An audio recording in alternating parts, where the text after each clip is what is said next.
السلام علیکم ورحمۃ اللہ وبرکاتہ۔ آج کا جو ہمارے سبق کا عنوان ہے وہ ہے جملہ فعلیہ میں فعل کو لازم سے متعدی بنانا۔ فعل کو لازم سے متعدی بنانا، یہ فعل متعدی اور فعل لازم یہ ہم پڑھتے آ رہے ہیں پیچھے سے کہ فعل لازم ایسے فعل کو کہا جاتا ہے کہ جس میں ہمیں مفعول کی ضرورت نہیں پڑتی، صرف فعل جو ہوتا ہے وہ فاعل کی اپنی ذات تک محدود ہوتا ہے۔ لیکن جو فعل متعدی ہے یہ اس میں مفعول کی ضرورت پڑتی ہے، کیونکہ مفعول کے بغیر بات مکمل اس کی نہیں ہوتی۔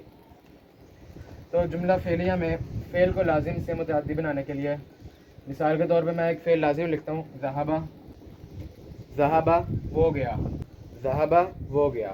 اب یہ ذہبہ وہ گیا یہ فعل لازم ہے کیونکہ یہ جانا فاعل از خود جا رہا ہے، اس میں مفعول کی ضرورت نہیں پڑ رہی، تو یہ فعل لازم ہے۔ اب اس کو متعدی کیسے بنایا جاتا ہے جملہ فعلیہ میں؟ جملہ فعلیہ میں اس کو متعدی با حرف جار کی مدد سے بنایا جاتا ہے۔ یہ حرف جار ہم نے اس میں پڑھا تھا مرکب جاری میں۔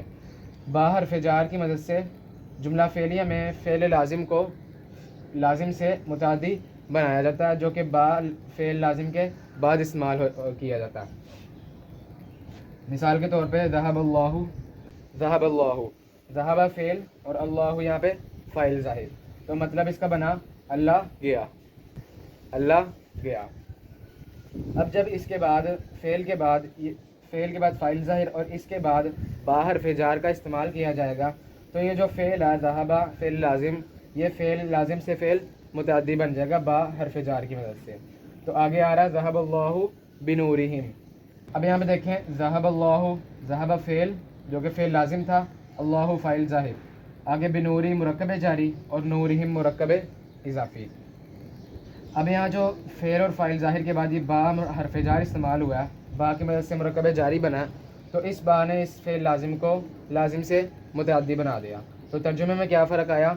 ذہب اللہ، اللہ گیا، تو جب بن گیا ذہب اللہ بھی، کیونکہ با حرف جار تھا، ذہب اللہ بھی، تو اس کا ترجمہ بن گیا اللہ لے گیا، اللہ لے گیا۔ آگے ہے نورہم، ان کا نور۔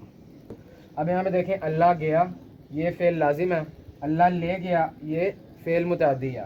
اب ان دونوں میں یہی فرق ہے کہ جو با حرف جار ہے اس نے ذہبہ فعل کو لازم سے متعدی بنا دیا، یعنی یہاں پہ کوئی سوال نہیں پیدا ہوا اللہ گیا، یہاں پہ سوال پیدا ہوا اللہ لے گیا۔ کیا چیز لے گیا؟ بنورہم، ان کا نور، تو یہ لازم سے متعدی بن گیا با حرف جار کی مدد سے۔ اور بھی ہم مثالیں دیکھ لیتے ہیں قرآن مجید کی۔ مثال کے طور پہ جاء، جاء اس کا مطلب وہ آیا، یہ بھی فعل لازم ہے کیونکہ آنا یہ فاعل کی اپنی ذات تک محدود ہے۔ جب اس میں حرف جار با کا استعمال کیا جائے گا تو بنے گا جاء بی، جاء بی، آگے با سے مرکب جاری بنے گا، تو جو اس جاء کا ترجمہ وہ آیا یہ لازم سے متعدی میں بدل کے بن جائے گا وہ لایا۔ اب یہاں پہ وہ آیا جاء کا ترجمہ ہے جو کہ فعل لازم ہے، اور جاء بھی اس کا ترجمہ وہ لایا، کیونکہ یہ لازم ہے اور یہ متعدی ہے۔ آیا یہاں پہ کوئی سوال نہیں پیدا ہوا، لیکن وہ لایا کیا چیز لایا، تو یہ فعل متعدی بن گیا۔ تو یہ اس کا جو جمع کا صیغہ بنتا ہے جاء کا، وہ جاؤ بنتا ہے، جاؤ بالبینات، جاؤ بالبینات۔ اب یہاں پہ جاؤ اس کا معنی بن رہا تھا وہ آئے، وہ آئے۔ اب جب اس کے بعد حرف جار با کا استعمال ہو گیا اور البیناتی نشانیاں، تو اس کا مطلب بن گیا وہ لائے، جاؤ بھی وہ لائے، بالبیناتی نشانیاں، وہ لائے نشانیاں۔ تو یہ با کی وجہ سے یہ جاؤ جو فعل لازم تھا یہ فعل لازم سے فعل متعدی بن گیا۔ اسی طرح جاءکم الرسول بالحق، جاءکم الرسول بالحق، جاء فعل لازم، جاء وہ آیا، کم تمہارے پاس، الرسول فاعل ظاہر، تو بن گیا ترجمہ جاءکم الرسول، رسول آیا تمہارے پاس۔ آگے بالحق یہ پھر با حرف جار کا استعمال ہوا اور حرف جار نے اس کو جاء کو فعل لازم سے فعل متعدی بنا دیا، تو جو اس کا معنی بن رہا تھا آیا وہ بدل جائے گا لایا میں، جاءکم الرسول بالحق، رسول لایا تمہارے پاس حق، رسول پہلے تھا رسول آیا تمہارے پاس بالحق، اب جب بھی حرف جار کا استعمال ہوا تو بن گیا رسول لایا تمہارے پاس حق، تو یہ جاؤ بھی، جاءکم الرسول بھی، تو تو یہ جا اس بی کی وجہ سے حرف جار کی وجہ سے لازم سے متعدی بن گیا۔ اس کے علاوہ اس سبق میں ہم یہ بھی دیکھ لیتے ہیں کہ ماضی کو ماضی میں حال کا ترجمہ کیسے دیا جاتا ہے۔ جملہ فعلیہ میں فعل کو ماضی سے حال بنانا۔ اب جب ایک فعل ماضی میں ہے تو اس کا حال کا ترجمہ کیسے آئے گا، یہ ہم یعنی پریزنٹ کا ترجمہ اس میں کیسے آئے گا، یہ ہم اس میں دیکھ لیتے ہیں۔ مثال کے طور پہ جاء وہ آیا، وہ آیا۔ اب یہاں پہ آیا یہ جو ہے ماضی کی بات ہو رہی ہے کہ وہ آیا یعنی گزر چکا ہوا ہے، پاسٹ کی بات ہے۔ تو جب جملہ فعلیہ میں ماضی کو حال بنانا ہوتا ہے تو اس میں اذا کا استعمال کیا جاتا ہے۔ اذا کا معنی ہوتا ہے جب، اذا جب، یہ ظرف زمان بھی کہلاتا ہے کیونکہ اس میں وقت کی بات ہوتی ہے۔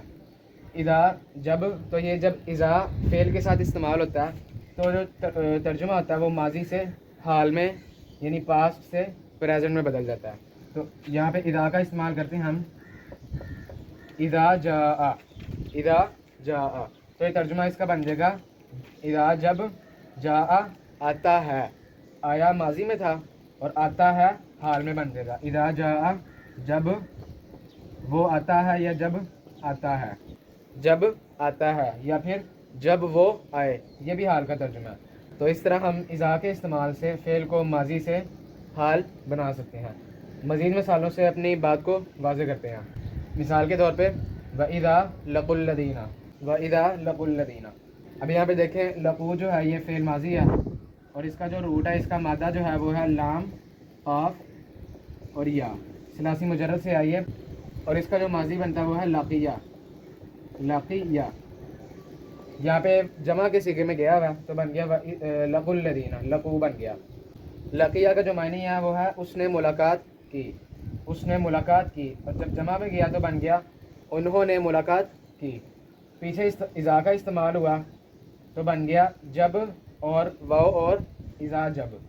لقو وہ ملاقات کرتے ہیں، پہلے تھا اذا کے بغیر انہوں نے ملاقات کی، اب جب اذا لگ گیا تو بن گیا وہ ملاقات کرتے ہیں، جب وہ ملاقات کرتے ہیں، اور جب وہ ملاقات کرتے ہیں۔ یہ اذا کی مدد سے اس کا جو لقو تھا، یہ لقو کا جو معنی تھا ملاقات کی، وہ بن گیا ملاقات کرتا ہے، جمع میں ملاقات کرتے ہیں، الذین موصولہ ان لوگوں سے، اور جب وہ ملاقات کرتے ہیں۔ اسی طرح سمع، سمع اس نے سنا، جمع میں جائے گا تو بن جائے گا سمعوا، جمع میں جا کے بن گیا سمعوا انہوں نے سنا۔ اب اس میں جب اذا کا استعمال ہوگا تو بن جائے گا اذا سمعوا، اذا سمعوا۔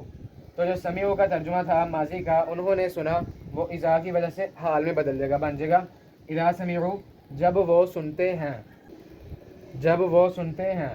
یہ اذا کی مدد سے اس کا معنی جو تھا ماضی سے حال میں بدل گیا۔